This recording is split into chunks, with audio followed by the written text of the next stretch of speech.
Hello दोस्तों, सबको राम राम और नमस्कार। 3 मई 2021 के करंट अफेयर से संबंधित जितने भी क्वेश्चन बन सकते हैं उन सभी क्वेश्चंस के बारे में अपन आज इस वीडियो में डिस्कस करेंगे और अंत में एज ए टेस्ट एक क्वेश्चन रखेंगे जिसका जवाब आपको कमेंट बॉक्स में देना है, इसलिए वीडियो के अंत तक बने रहिए। चलो स्टार्ट करते हैं।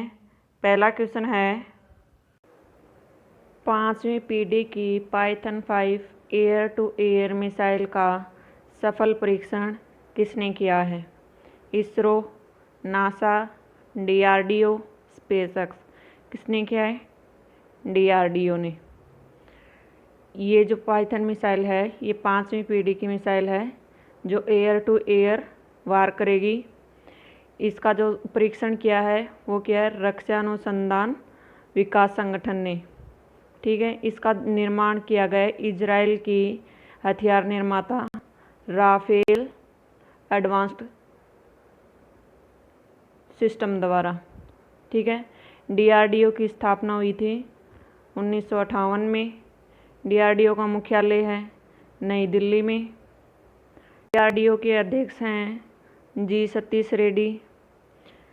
डीआरडीओ ने ही देश की पहली स्वदेशी मशीन पिस्तौल ASMI का निर्माण किसने किया था? डीआरडीओ ने। आकाश NG मिसाइल का सफल परीक्षण भी डीआरडीओ ने किया था। एंटी रेडिएशन मिसाइल रुदम का भी सफल परीक्षण डीआरडीओ ने किया है। देश की पहली एयर ड्रॉप कंटेनर सहायक NG का भी सफल परीक्षण डीआरडीओ ने किया है। सीआरपीएफ के लिए एक बाइक एम्बुलेंस का निर्माण किया है। उस बाइक का नाम है रक्षिता। ठीक है, वाइल्ड इनोवेटर अवार्ड पाने वाली पहली भारतीय महिला कौन बनी है? भवानी देवी, ऐश्वर्या श्रीधर, प्रियंका मोहिते, कृति कृंत। तो कौन बनी है? कृति कृंत।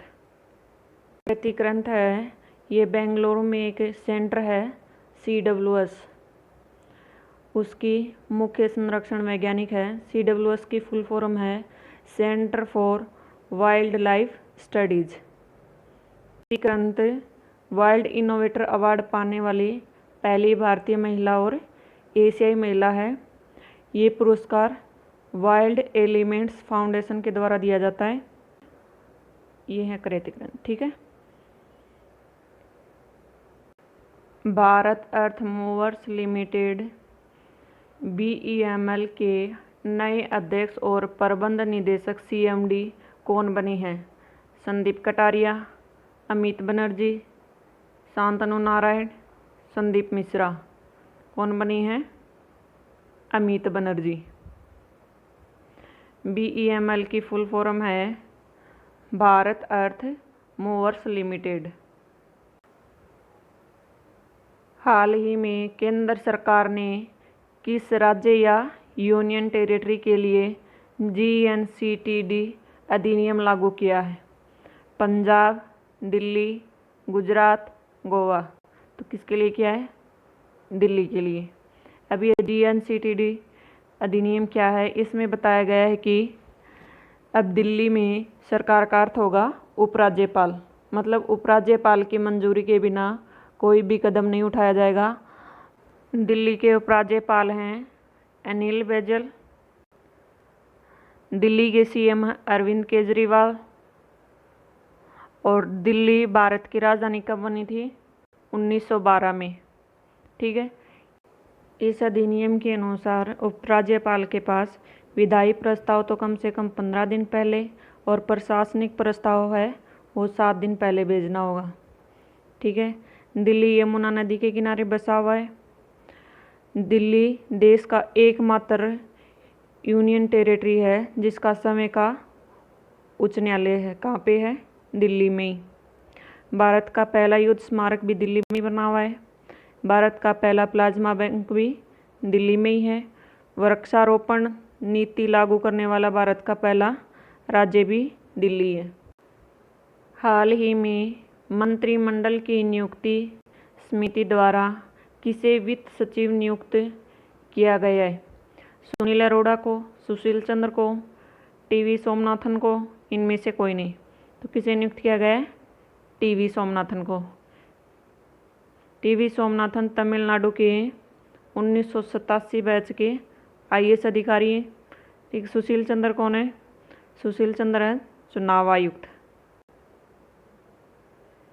हाल ही में किस देश के कैबिनेट ने सार्वजनिक स्थानों पर सभी प्रकार से फेस कवरिंग नकाब पर प्रतिबंध को मंजूरी दी है? America, Australia, Sri Lanka, Bharat. तो किसने दी है? श्रीलंका ने।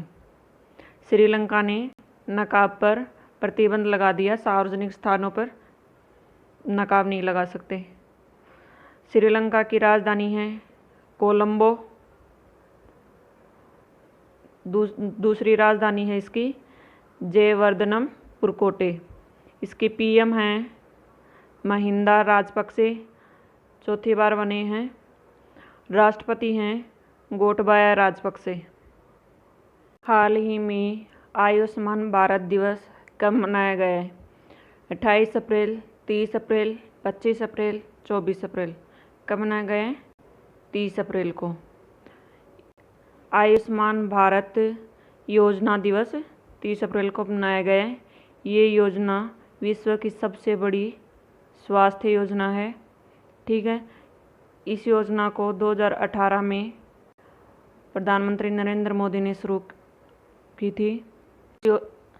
इस योजना का लक्ष्य है प्रतिवर्ष 5 लाख रुपए का स्वास्थ्य कवर प्रदान करना।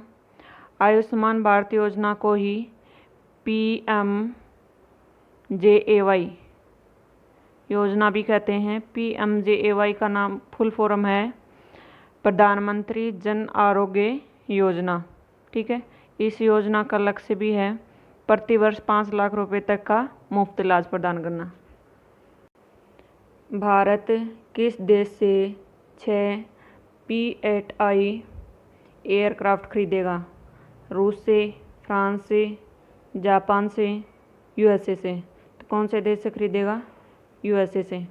USA से भारत 6 P-8I एयरक्राफ्ट खरीदेगा। किस राज्य के मंत्रियों ने कोविड-19 हितकारी के लिए 1 वर्ष का वेतन देने का निर्णय लिया है? मिजोरम, कर्नाटक, महाराष्ट्र, राजस्थान। तो कौन से राज्य के मंत्रियों ने लिया है? कर्नाटक के। कर्नाटक के मंत्री हैं वो अपना 1 वर्ष का वेतन देंगे। कर्नाटक की राजधानी है बेंगलुरु। राज्यपाल हैं वजुभाई वाला और इसके मुख्यमंत्री हैं BS येथुरप्पा। ठीक है, इलेक्ट्रिक वाहन पॉलिसी लागू करने वाला भी पहला राज्य कौन है? कर्नाटक। कॉफ़ी उत्पादन में प्रथम स्थान पे है। फूल उत्पादन में भी फर्स्ट स्थान पे है। कृष्णा और कावेरी नदी का उद्गम स्थान भी कहाँ पे? कर्नाटक में। ये कर्नाटक है। कर्नाटक के पड़ोसी राज्य हैं महाराष्ट्र, तेलंगाना, आंध्र प्रदेश, तमिलनाडु, केरला। ठीक है, कर्नाटक की राजधानी है बेंगलुरु। सत्यजीत रे का संबंध निम्न में से किस क्षेत्र से है? खेल से, सिनेमा से, मेडिसिन से, इनमें से कोई नहीं। तो किससे है? सिनेमा से। सत्यजीत रे का जन्म हुआ था 2 मई 1921 में कोलकाता में।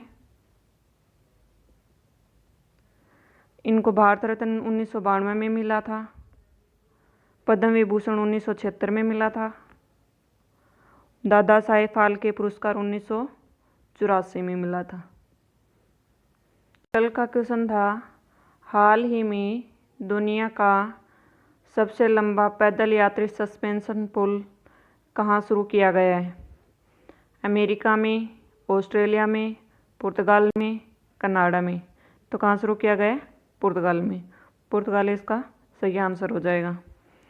आज का प्रश्न है, हाल ही में प्रधानमंत्री नरेंद्र मोदी के नए निजी सचिव के रूप में किसे नियुक्त किया गया है? साकेत कुमार को, पी प्रवीण सिद्धार्थ को, राजीव टोपनो को, हार्दिक सतीश चंद्र शाह को। तो किसको नियुक्त किया गया है? इस क्वेश्चन का जवाब आपको कमेंट बॉक्स में देना है। ठीक है, थैंक यू।